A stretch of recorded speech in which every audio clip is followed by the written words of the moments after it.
আসসালামু আলাইকুম। যে অ্যাকচুয়ালি এই ইয়েটা কোনো ট্রেন্ড ফলো করে না এবং সে অর্ডার ট্রিগার করার জন্য তার কোনো ট্রেন্ড ফলো করতে হয় না। তো মার্কেটের সাথে এর আসলে কোনো সম্পর্ক নাই। বলতে গেলে মার্কেট কোন দিকে যাচ্ছে, কি বাইয়ের দিকে যাচ্ছে না সেলের দিকে যাচ্ছে, এটার সাথে আসলে এটার কোনো আদৌ কোনো সম্পর্ক নাই। ঠিক আছে? আর সে কোনো সাপোর্ট রেজিস্ট্যান্স বা ম্যাকডি ফ্যাকডি হতে শুরু করে ইন্ডিকেটার, মার্কেটের ভলিউম, সে কিছুই ফলো করে না। সে একটা জিনিস ফলো করে, সেটা হচ্ছে ড্রডাউন কন্ট্রোল। এখন সে ড্রডাউন কন্ট্রোলটা কিভাবে ফলো করে? তো এই ক্ষেত্রে যেমন দেখা যাচ্ছে যে এইখানে এই যে অ্যাকাউন্টে আপনি দেখুন, এই অ্যাকাউন্টে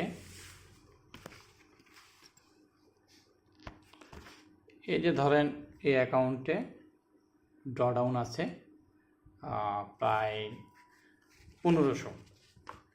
তাহলে এখন সে তার ড্রডাউন কন্ট্রোল করার জন্য সে কি করবে, মার্টিঙ্গেল লেয়ার অনুসারে সে তার অর্ডারগুলো নিবে।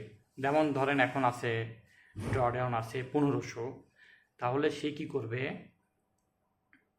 53 সেন্টে সে অর্ডার শুরু করছে, কত থেকে? 15 থেকে।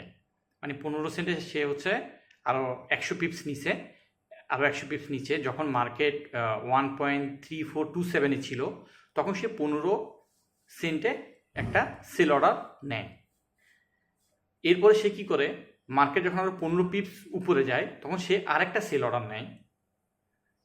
এরপর যখন মার্কেট আরও 15 পিপস উপরে যায়, তখন সে 26 সেন্ট। তাহলে 15-র সাথে 5 যোগ করলে 20, 20-এর সাথে 5 যোগ করার কথা ছিল, কিন্তু এটা হচ্ছে যদি আপনি অ্যাডিং করেন, অ্যাডিং করলে 5 যোগ হবে, কিন্তু এখানে মার্টিঙ্গেল করছে মানে তার অর্ডারের পরিমাণটা বাড়বে।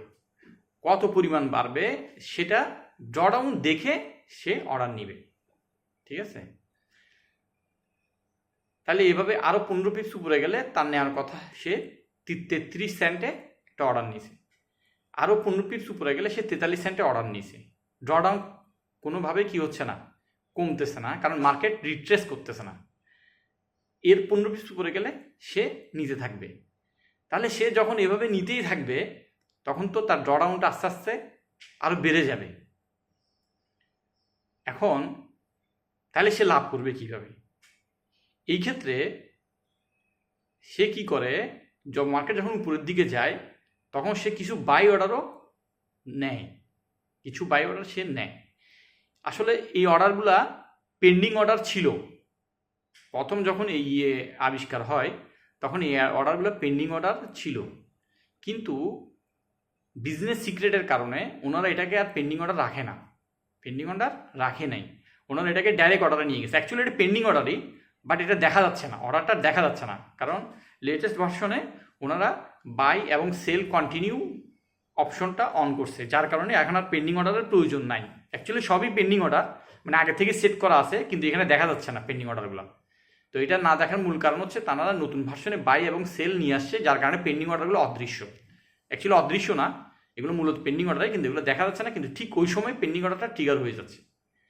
তাহলে মার্কেট যখন উপর দিকে যাচ্ছে, তখন সে সেল অর্ডার বাড়াচ্ছে, ড্রডাউন দেখে সে সেল অর্ডার বাড়াচ্ছে। এখানে কোনো ট্রেন্ড ফলো বা কোনো ইন্ডিকেটার বা ভলিউম, সাপোর্ট রেজিস্ট্যান্স কিছু সে দেখতেছে না। সে দেখতেছে মার্কেট উপরের দিকে যাবে, তার ড্রডাউনের সাথে সে কি করতেছে, আপনার তার অর্ডারের একটা প্রপোর্শন করে সে অর্ডার নিচ্ছে।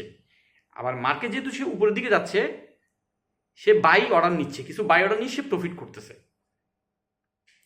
এখন কথা হচ্ছে, এই বাই অর্ডারগুলো সে কেন নিচ্ছে? আসলে বাই অর্ডারগুলো সে এই কারণে নিচ্ছে, কারণ মার্কেট যখন উপরের দিকে যাচ্ছে, তখন সে প্রফিট করে কিছু প্রফিট নিয়ে নিচ্ছে। এবার মার্কেট যখন আরো উপরের দিকে যাচ্ছে, সে আরো বড় সেল অর্ডার নিচ্ছে, আর বাই অর্ডার তো সে নিচ্ছেই, প্রফিট করতেছেই।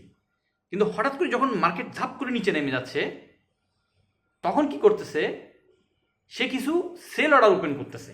এখন প্রশ্ন হচ্ছে, সে মার্কেট যখন নিচের দিকে নেমে যাচ্ছে, তখন সে সেল অর্ডার কেন ওপেন করলো? এইটাই হচ্ছে বড় প্রশ্ন, ঠিক কিনা? আসলে এখানে মূল কথা হচ্ছে যে হেজিং। ঠিক আছে? যেমন মার্কেট যখন সে উপরের দিকে গেছে সে বাই অর্ডার প্রফিট করে প্রফিট নিয়ে নিছে, কিন্তু মার্কেট যখন নিচের দিকে নামছে তখন তার ড্রডাউন কন্ট্রোল হয়ে গেছে এবং সে কিছু সেল অর্ডারও নিছে। ঠিক আছে, তাহলে দেখেন উপরের দিকে কিছু সে বাই অর্ডার ওপেন করছে, নিচের দিকে সে কিছু সেল অর্ডার ওপেন করছে, তাহলে বাই আর সেল মিলে ড্রডাউনটা ফিক্সড। ধরেন উপরের দিকে সে কি করছে, আপনার 50 সেন্ট এবং 15 সেন্টের বাই অর্ডার নিয়ে নিছে। এখন মার্কেট আর উপরের দিকে যায় নাই, তখন সে কি করছে, ঠিক নিচের দিকে যখন মার্কেট আসে তখন সে সেল অর্ডার নিয়ে নিছে। তাহলে বাইয়ে যদি 50 সেন্ট এবং 15 সেন্ট বাইরে দুটো অর্ডার থাকে, আর সেলে যদি 50 সেন্ট এবং 15 সেন্ট দুটো অর্ডার থাকে, তাহলে কি হচ্ছে, বাই এবং সেল মিলে ড্রডাউনটা কি কন্ট্রোল হয়ে যাচ্ছে, আর যখন মার্কেট রিট্রেস করছে বড় একটা লটের কারণে মার্কেট কি ফুল সবগুলো সেল অর্ডার ক্লোজ হয়ে গেছে। এখানে কিন্তু ভাগ আছে, যেমন সে যত উপর দিকে যাচ্ছে সেল অর্ডার নিচ্ছে, এটা হচ্ছে গ্রুপ সেল। হ্যাঁ, এই গ্রুপ সেলটা তার একসাথে ক্লোজ হয়ে যাচ্ছে। আবার ধরেন মার্কেট উপর দিকে যাচ্ছে, সে দুটো বাই অর্ডার ওপেন করছে, এটা হচ্ছে বাই অর্ডার, এটা হচ্ছে গ্রুপ বাই অর্ডার। ঠিক আছে, এই গ্রুপ বাই অর্ডার সে ক্লোজ করছে। এই যে টোটাল এই যে পেন্ডিং অর্ডার উপরে যে গেল, এটার সাথে কিন্তু যে গ্রুপ বাই অর্ডার এটার সাথে সম্পর্ক নাই। হ্যাঁ, সম্পর্ক আছে, টোটাল ড্রডাউনের সাথে সবগুলো অর্ডারের সম্পর্ক আছে। আচ্ছা, এখানে কিন্তু কোনো ম্যানুয়াল অর্ডার আপনি প্লেস করবেন না। এই যখন চালাবেন, যদি প্লেস করেন সেটা এই ইয়েগুলো কাউন্ট করবে না। ধরেন আপনার ড্রডাউন আছে 500 আর ম্যানুয়ালি হয়তো ড্রডাউন আছে 10, সে কিন্তু 500 কাউন্ট করবে, ওই 10 ড্রডাউন সে কাউন্ট করবে না। ঠিক আছে, তাহলে ম্যানুয়াল কোনো কিছু এখানে হবে না। হ্যাঁ, এখানে আপনি ম্যানুয়ালি ট্রেড ওপেন করতে পারবেন, সেটা অন্য সিস্টেম, এটা আমি পরে বলবো। সেটাও ইয়ের মাধ্যমে ম্যানুয়াল ট্রেড ওপেন করা যায়, এখানে এই অপশনটা আছে। অ্যাকচুয়ালি এটা হচ্ছে একটা ট্রেড ম্যানেজেবল ইয়ে। তাহলে অ্যাকচুয়ালি এখানে কি করতেছে, কি হেজিং করতেছে। এখন আমরা হেজিং করলে কি করি, আমরা বাই করি সেল করি, তাহলে বাইরের দিকে প্রফিট হলে মানে প্রফিট ক্লোজ, কিন্তু সেলের দিকে আমাদের লস থাকে, তা আমাদের হেজিংটা হচ্ছে না। কিন্তু এখানে কি করতেছে দেখেন, বাই এবং sell, buy and sell, okay, buy sell, buy sell, buy sell. এবার যখন মার্কেট উপরের দিকে চলে গেল, বাইরের দিকে চলে গেল, এগুলো ক্লোজ। মার্কেট যখন নিচের দিকে আসলো, এগুলো ক্লোজ। তাহলে নেট কি জিরো। তো জিরো তো কখনো থাকে না, সবসময় দুটো অর্ডার নিয়ে থাকে, বাই সেল নিয়ে। যখনই জিরো হয়ে যায় তখন সে আবার বাই সেল দুটো অর্ডার নিয়ে থাকে। কিন্তু মার্কেট যখন উপরের দিকে গেল তখন সে সেল অর্ডার নিল ঠিকই, কিন্তু এর মধ্যে আবার কিছু বাই অর্ডারও নিছে। কেন নিছে? কারণ এখানে যদি সে বাই অর্ডার না নিত সে প্রফিট করতে পারতো না। আবার মার্কেট যখন নিচের দিকে গেছে সে বাই অর্ডার নিছে, মার্কেট যখন নিচের দিকে সে এখানে কি করছে, বাই অর্ডার নিছে। আবার এখানে কিন্তু সে সেল অর্ডারও নিছে। কেন? কারণ এখানে যে বাই অর্ডার এবং এখানে যে সেল অর্ডার, এই দুটা মিলে মার্কেটের ড্রডাউনটাকে কি করছে, কন্ট্রোলে রাখছে। ঠিক আছে, আর এখানে যে সে যত নিচের দিকে নামতেছে সে বাই অর্ডার নিচ্ছে, এই বাই অর্ডারগুলো সে করতেছে তার প্রফিটটাকে ইনস্ট্যান্ট ক্লোজ করার জন্য। ঠিক আছে, তার মানে এখানে অ্যাকচুয়ালি দুইটা অর্ডারের বিষয় আছে, দুইটি গ্রুপ অর্ডারের বিষয় আছে এবং একটি টোটাল প্রফিটের বিষয় আছে। ওকে, আচ্ছা আমি তাহলে আবার ফাইনালি বলি, বাই অ্যান্ড সেল দুটো অর্ডার নিছে।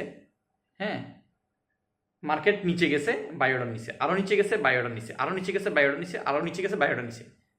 এটা হচ্ছে একটা লজিক। এবং মার্কেট উপর দিয়ে গেছে, সেল নিছে, আরও গেছে, সেল নিছে, আরও গেছে, সেল নিছে, আরও গেছে, সেল নিছে, আরও গেছে, সেল নিছে। এটা একটা লজিক।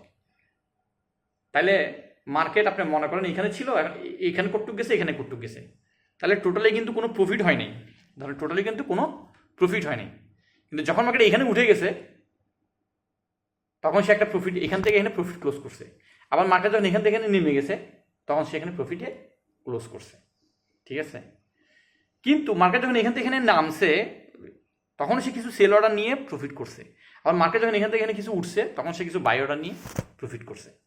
এইভাবে সে দুই দিকে অর্ডার নিয়ে সে তার ড্রডাউনকে কন্ট্রোল করতো এবং টোটাল প্রফিট এবং গ্রুপ প্রফিট নিয়ে সে মার্কেটে প্রফিট ক্লোজ করতো। এটাই হচ্ছে মূলত এই ইয়েটার থিম। জি ধন্যবাদ। আর আপনার অনেকগুলো কোশ্চেন আমি পড়ছি, তো এখানের মধ্যে আমি যেটা দেখতেছি সবগুলো কোশ্চেনের মধ্যে আপনি এটা বুঝছেনই এটা, হ্যাঁ, আমি আপনাকে লেটেস্ট ভার্সনটা দিব। আর এখানে হচ্ছে এই ইয়েটা কোনো ট্রেন্ড ফলো করে না, ঠিক আছে, এটা হচ্ছে কথা। আর এখানে বাই এবং সেল সবই পেন্ডিং অর্ডার, ওটাও আপনার ঠিক আছে, কিন্তু এদের অর্ডারগুলো দেখা যাচ্ছে না, কারণ এটা বিজনেস সিক্রেটের কারণে অর্ডারগুলোকে হাইড করে দিছে। হাইড মানে কি, আসলে এখানে এর আগের ভার্সনে বাই এবং সেলটা ছিল না, নতুন ভার্সনে বাই এবং সেল আছে। মানে বাই কন্টিনিউ মানে এত পিস পরপর বাই কন্টিনিউ হবে, সেল কন্টিনিউ মানে এত পিস পরপর সেল কন্টিনিউ হবে। এই হলো বাই ইয়ের কথা আর কি। ধন্যবাদ, সালাম আলাইকুম।